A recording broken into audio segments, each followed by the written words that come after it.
Bright morning everyone, my name is John Brian Tinga and today we will tackle about taxation. But before that, we will discuss first our learning objectives. Number 1, understand the basic principles and purposes of taxation in a government revenue system.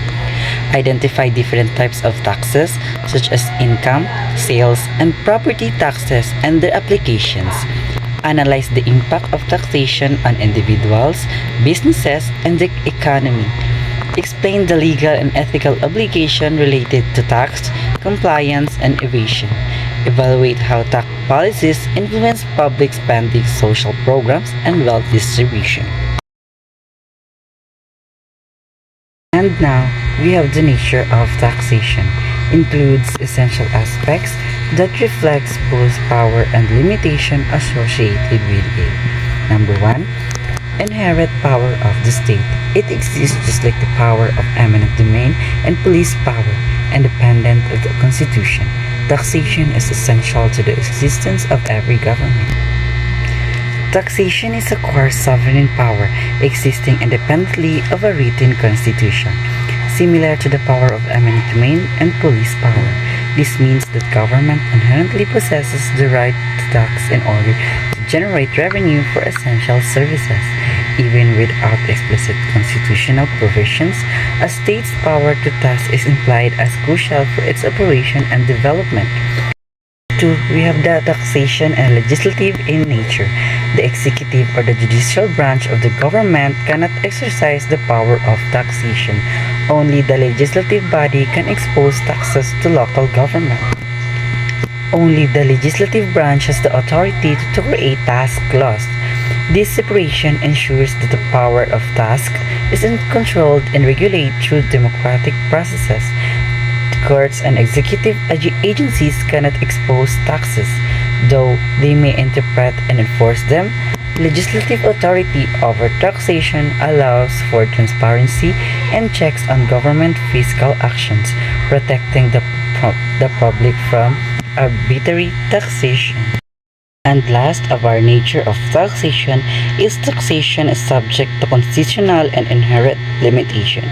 The power of taxation is subject to certain limitation, most of which are specifically provided in the fundamental law of the taxing power itself. The power of taxation is subject to specific constitutional and inherent limits. Constitutional limits include ensuring due process, equal protection, and adherence to international law principles, such as International Committee, which exempts foreign diplomats from local taxation. Territoriality also limits taxation within the state's jurisdiction, meaning taxes apply only to those within a country's boundaries. Additionally, tax laws must serve a public purpose. They cannot favor private entities unless public benefit clearly outweighs private interest. Why study taxation? Studying taxation is crucial for both individuals and societies, as it builds awareness of a fundamental aspect of government, finance, and economic stability. Taxation forms the backbone of government funding, enabling the provisions of essential services like infrastructure, healthcare, education, and defense. By understanding taxation, people gain insights into how public resources are allocated and how these policies impact societal growth and individual well-being. In general, taxation knowledge empowers citizens to make informed financial decisions, such as understanding tax obligation, managing personal or business finances effectively, and identifying legal ways to optimize tax responsibilities. Furthermore, studying taxation provides individuals with tools for civic engagement. It allows them to comprehend policy discussions, participation in debates, and hold government accountable for public spending and tax reforms. From a professional standpoint, taxation is vital for those in fields like law, accounting, business, and economics, as tax regulations heavily influence business operations, investment decisions, and corporate finance. Understanding the intricacies of tax laws also promotes transparency. fair practice, and social responsibility, which are essential for ethical decision making. Overall, the study of taxation is fundamental to a well-functioning society and a thriving economy, fostering financial literacy, economic insight, and social awareness.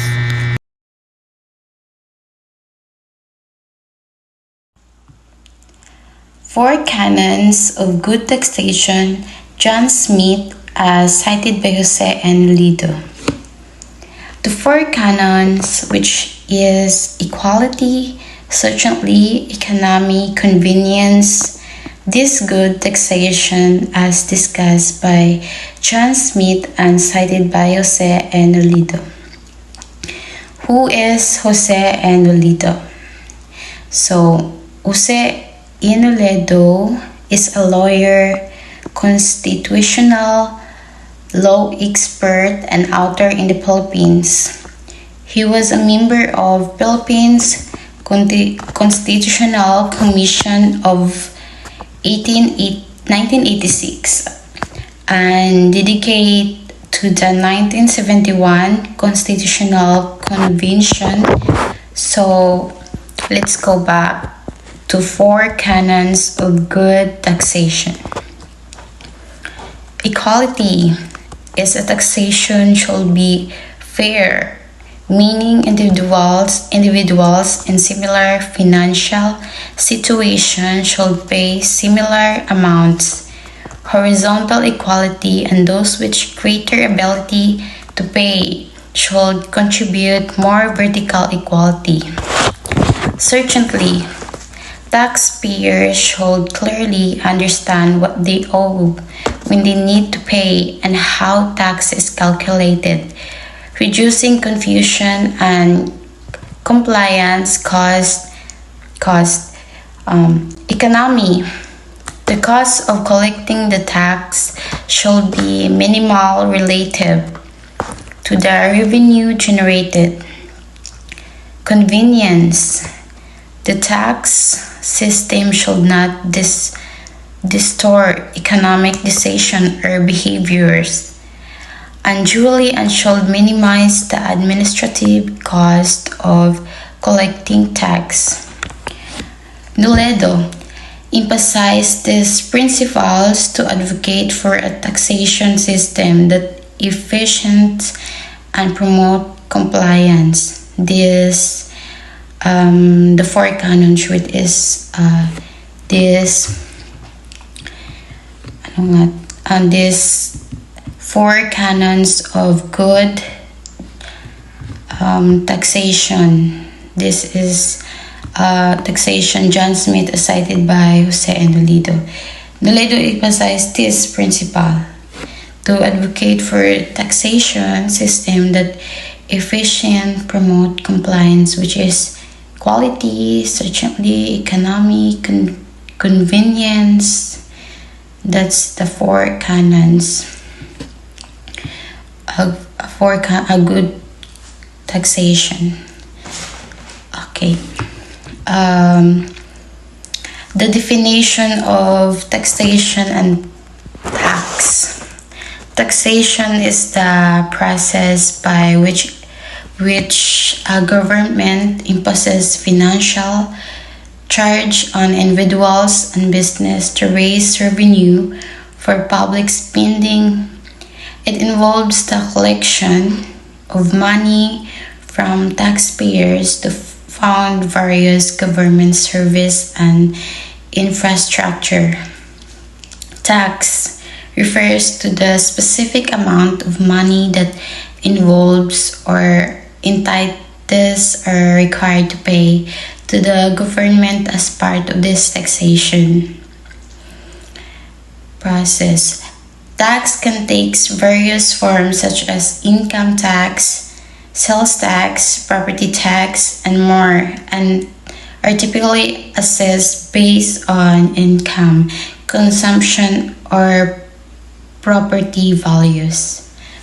So, taxation is the system by which governments collecting money from individuals and business to fund public service and infrastructure. It plays a crucial role in the economy by providing necessary revenue for government operations, including education, healthcare, transportation, public safety, and welfare programs. Thank you.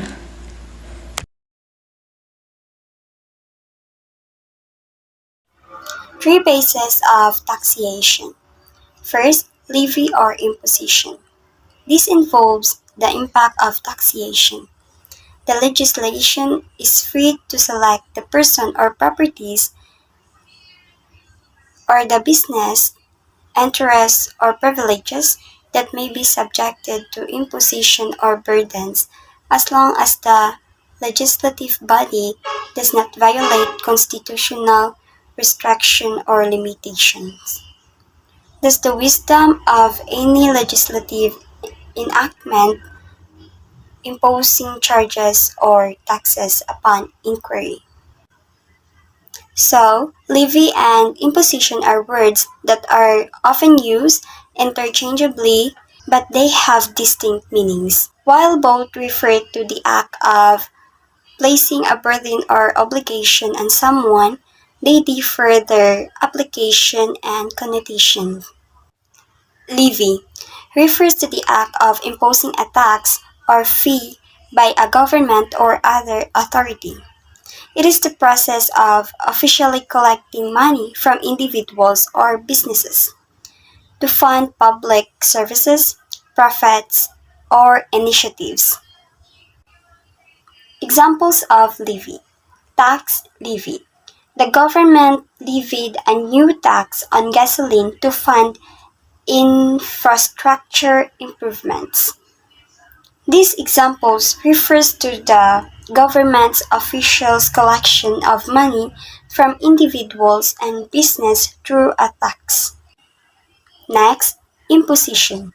On the other hand, it is refers to act of placing any kind of burden or obligation on someone or something, including taxes, finance, rules, regulations, or even unwelcome requests.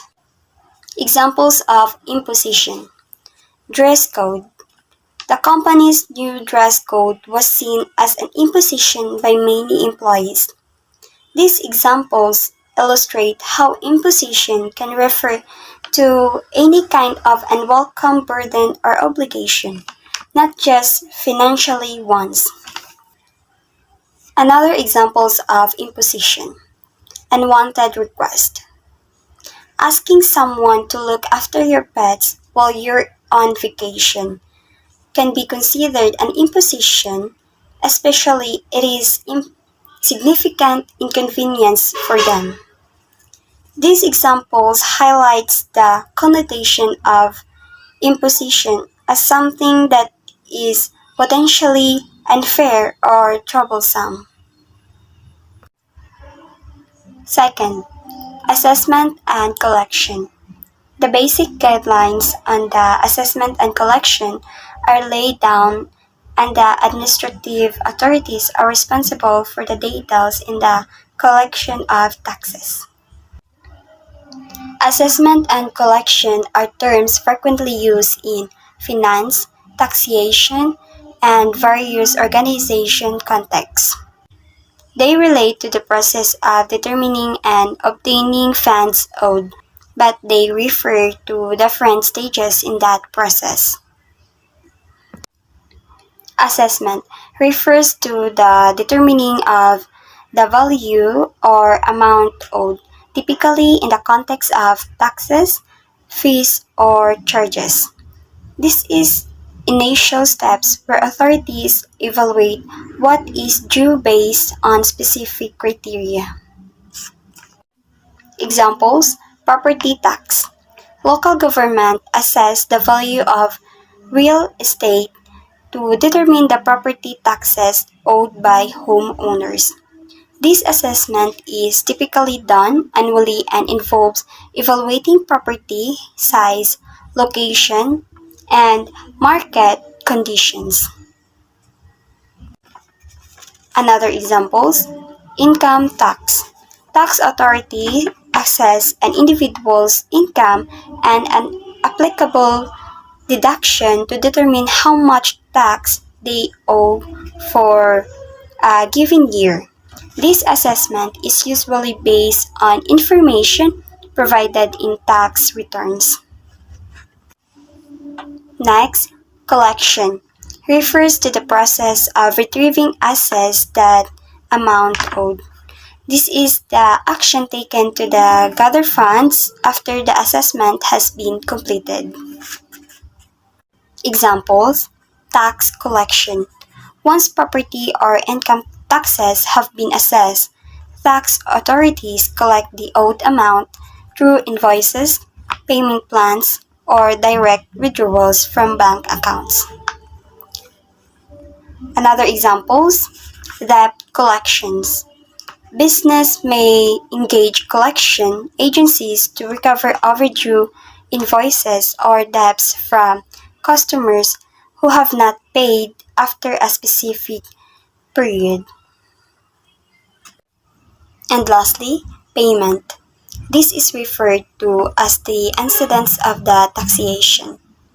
The moment the legislature has been seen to the specified person, properties or privileges, and in the process observes the limitations imposed by the fundamental law, the obligation to pay the tax or charge becomes a mere incidence. So, payment is the act of transferring money or other forms of compensation in exchange for goods, services, or to settle a debt. It is fundamental concepts in finance, commerce, and personal transactions. They are types of payments. We have cash payments, credit or debit card payments, and mobile payment. Also, they are importance of payments. Facilitate trade. Payments are usually essential for the exchange of goods services, enabling commerce to function smoothly. Cash flow management. Business rely on timely payments to manage their finance and ensure operationally continuity. Legal obligation. Payments often fulfill legal requirements such as settling debts or paying taxes. Consumer trust. Efficient payment systems enhance customer. Recurring payments. Automated payment. Set up your bills or subscription, ensuring timely payment without manual intervention. So, those are three phases of taxation.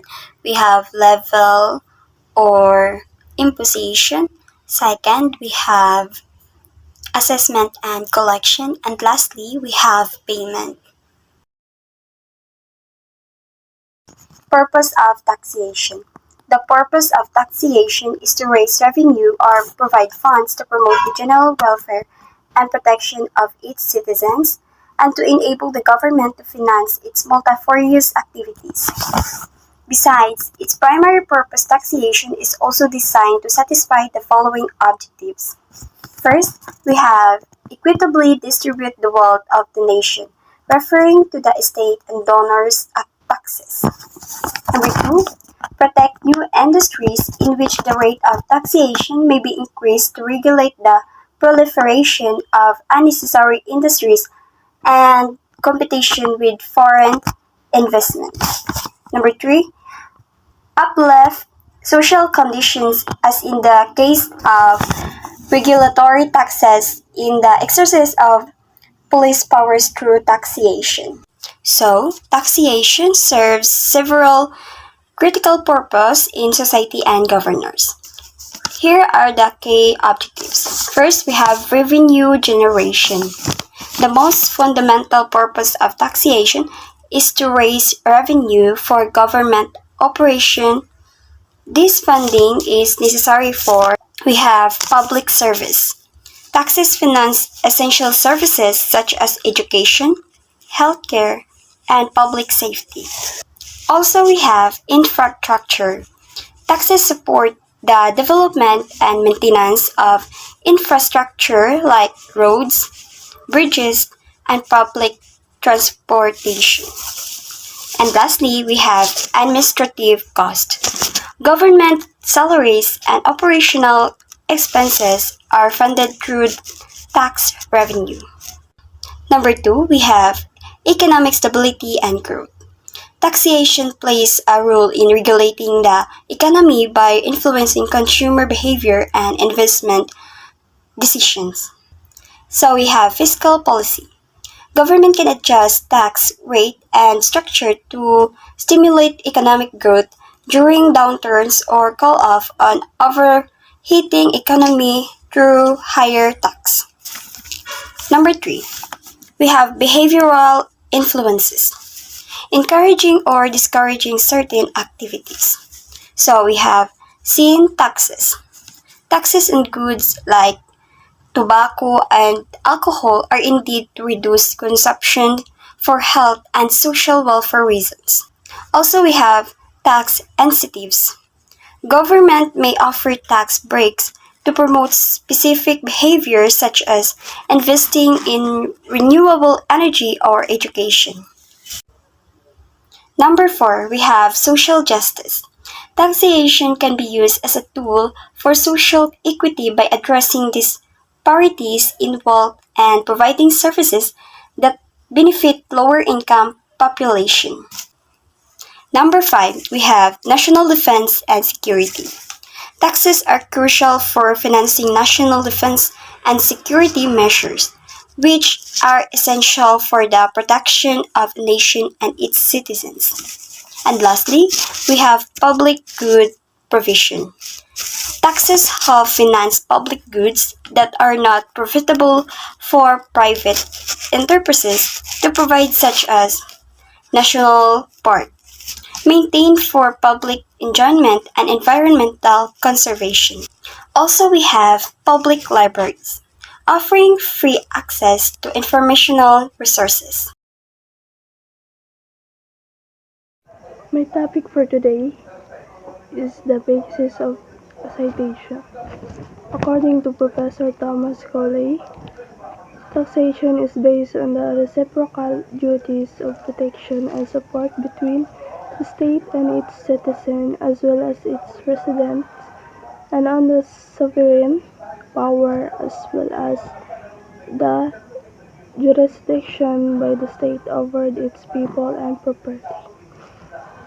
Here are the functions of Bureau of Internal Revenue.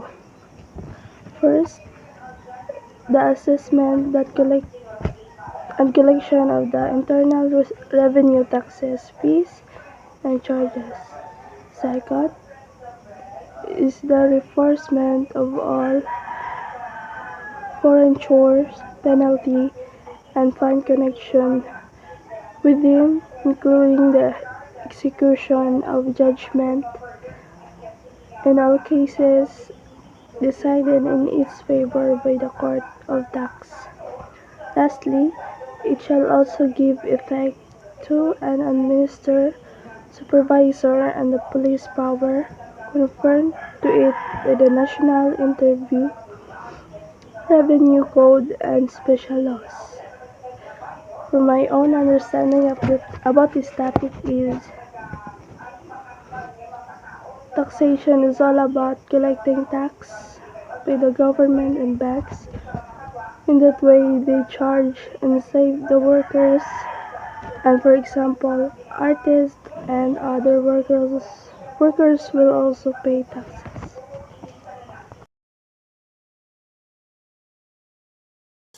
Good morning, everyone. My name is Mark Benedict Chumale, and my topic for today is tax evasion. Tax evasion, it is used by the taxpayer or illegal or fraudulent means to defeat or payment of tax. It is also known as tax dodging.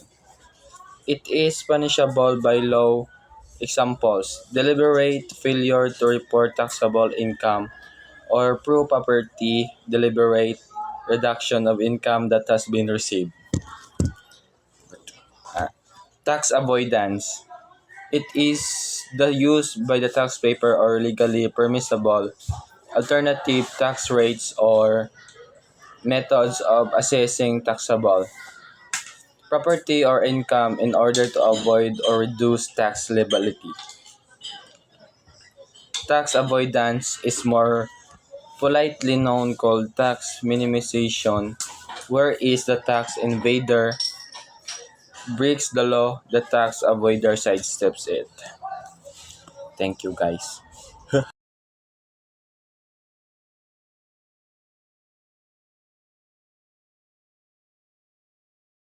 Taxation in Spanish Philippines. The mark of the start of the initial existence of taxation in the Philippines started with the imposition of tributes. There were problems faced by government officials in its collection due to nature of settlement in the Philippines. The economy of the Philippines was improved through the galleon trade. On the other hand, tax collection was still poor and established the finance in the Philippines. Different goods were delivered in the Philippines through the galleon trade. In 1884, the payment of tribute was stopped and the poll tax. Through cedula personal was collection, the payment of cedula was progressive, goods making and conversion. On the part of peasants to pay through the payment of cedula tax collection greatly increased and was considered to be main source of them. So again, this is our explanation. The Spanish taxation system in the Philippines kuno nag-include the poll tax, tribute, and the cedula personal introduced in 1884. Nag-impose heavy financial burdens on the local some population. This tax, especially the cedula, were seen as symbol of colonial operation. The decline of the Manila, Acapulco, Galileon prayed further hard the economy, leaving most Filipinos in poverty while the wealth remained with the Spanish elites. This economic strain and whispered dissatisfaction contribute to the growing unrest that eventually led to the Philippines Revolution. Taxation in Spanish Philippines. Direct and indirect taxes are also imposed, another source of income by government and is monopoly. This made it possible for colony to create a surplus of income that made it self-sufficient without the needs of the Estado Real and even contributes to the treasury of Spain. Kalendarya 2018. So ang direct and indirect taxes kay ang direct kay direkta kag bayad tax sa gobyerno. Ang indirect kay wala kag direkta sa gobyerno og bayad bilang kuan ba bilang kuyog na dira sa imong mga bilihin ba mga binibili una wala kag direct og bayad sa tax sa gobyerno. Incoming tax is also present the form of forced labor.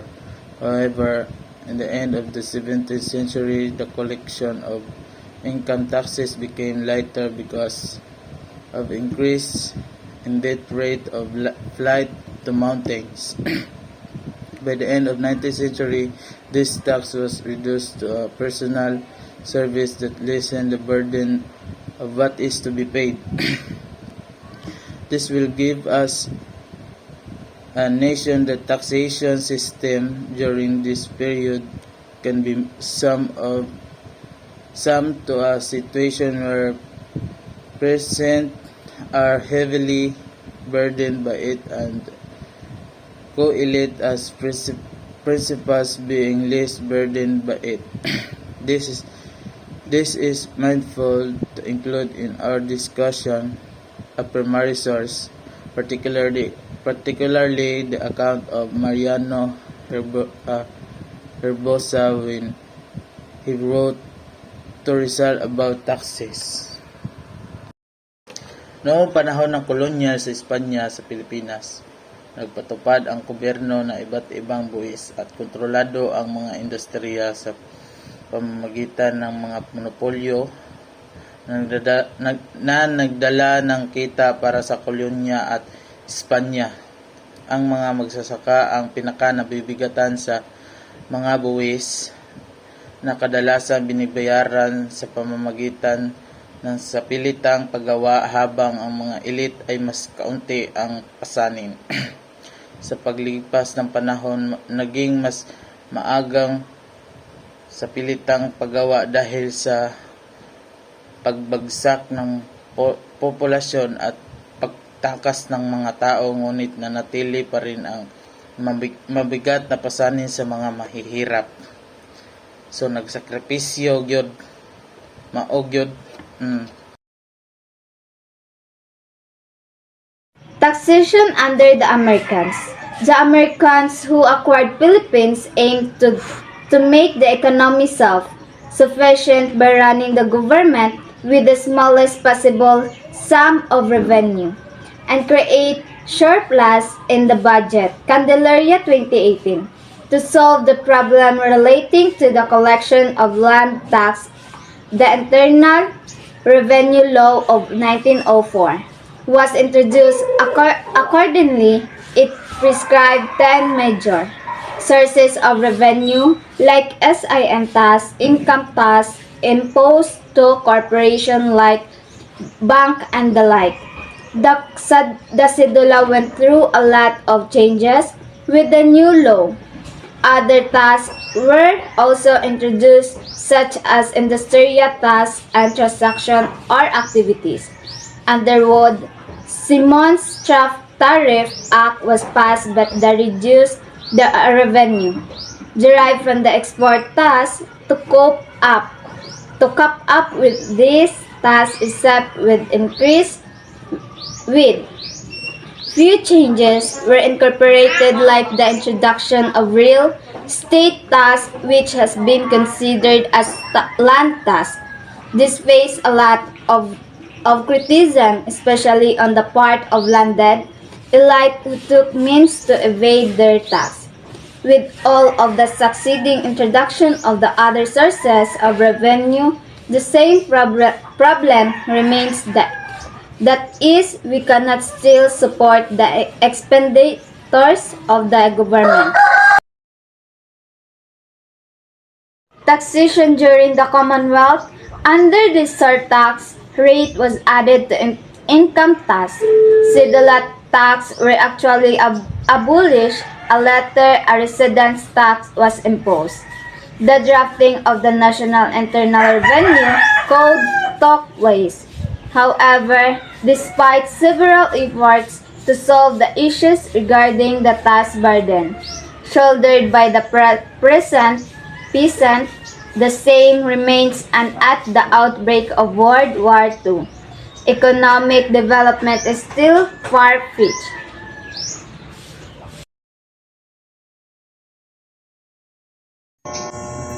Fiscal policy from 1946 to present.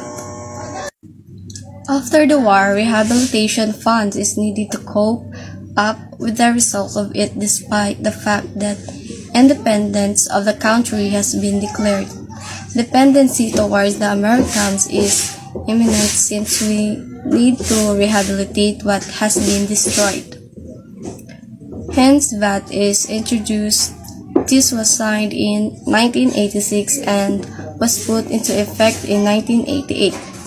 Economic growth was somehow seen during the time of Ramos administration.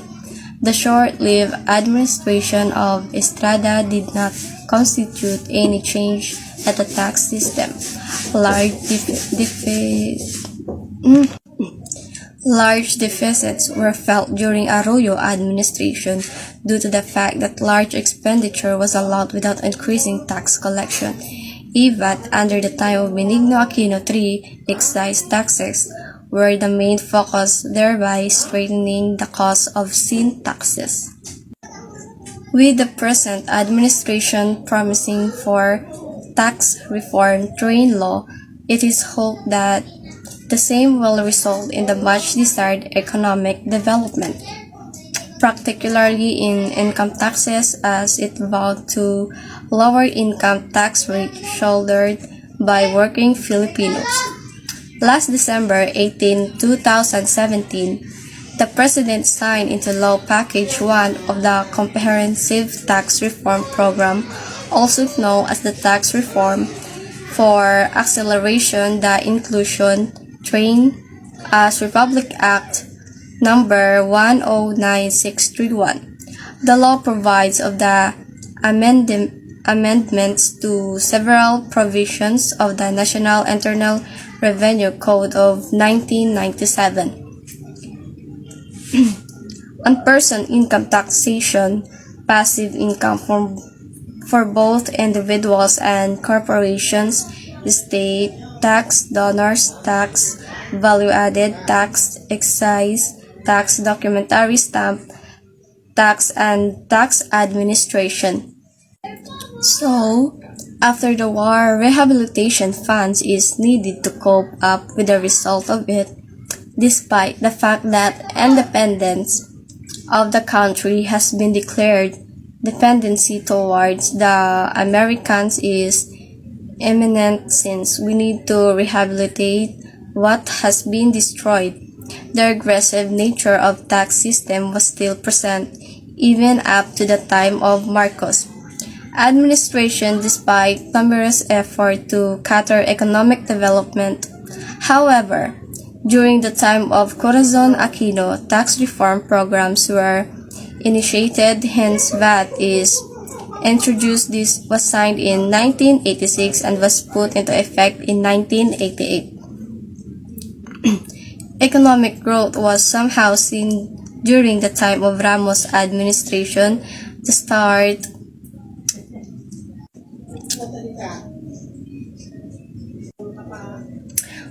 taxation during the Commonwealth under the surtax rate was added to income taxes. Cedula taxes were actually abolished and later a resident tax was imposed.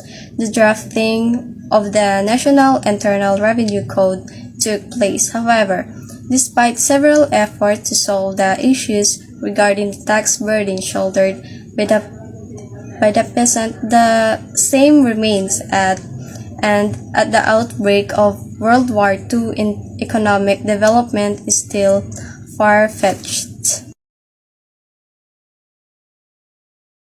My name is Iris Perlino Grove 4. My topic is about Melcharo Aquino and Trinidad Dixon.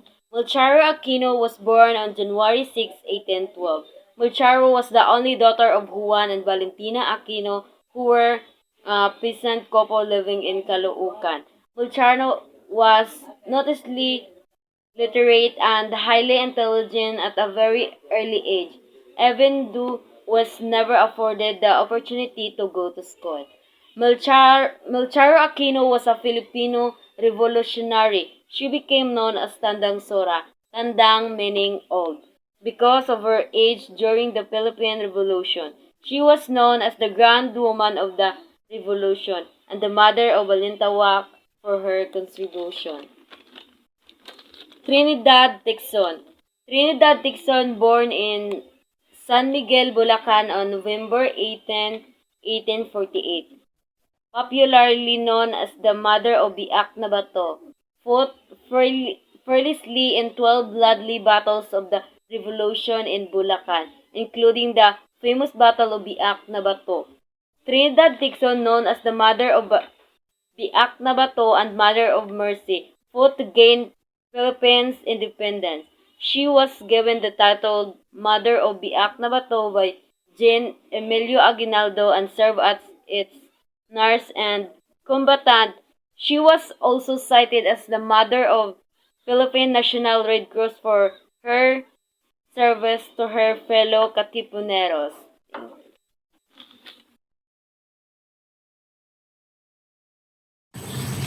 Trinidad Dixon, born in San Miguel, Bulacan on November 18, 1848, popularly known as the Mother of Biak na Bato, fought fearlessly in 12 bloody battles of revolution in Bulacan, including the famous Battle of Biak na Bato. So, Trinidad Dixon was a prominent Filipino revolutionary and patriot. She is popularly known as the Mother of Biak na Bato because of her significant role in the Philippines Revolution against Spanish colonization, particularly during the events surrounding the Pact of Biak na Bato in 1897. Taxation joined the Katipunan, the secret revolutionary society fighting the Philippines' independence, and participated in 12 bloody battles, mostly in Bulacan, her home province. These include the famous Battle of Biak na Bato, where she fought fearlessly alongside other Filipino revolutionaries. The Battle of Biak na Bato was the key confrontation during the revolution, centered around the mountainous stronghold in Bulacan, which served as a refuge and base for Filipino fighter led by Emilio Aguinaldo.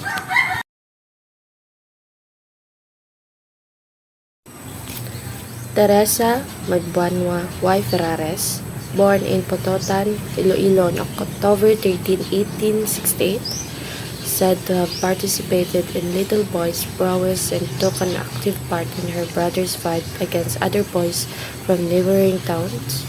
Loved to climb trees, swim in the Jalawar River, and ride horses and carabaos. So, Teresa Magbanwa Y. Ferrares, known as the Visayan Joan of Arc. From a young age, she exhibited a bold and adventurous spirit, participating in boys' brawls and helping her brothers in fights, while also enjoying activities like climbing trees, swimming, and riding horses and carabaos. These traits of physical courage and leadership set her apart from societal expectations of women and prepared her for her later role as a revolutionary leader in Philippines' fight for independence against Spanish rule.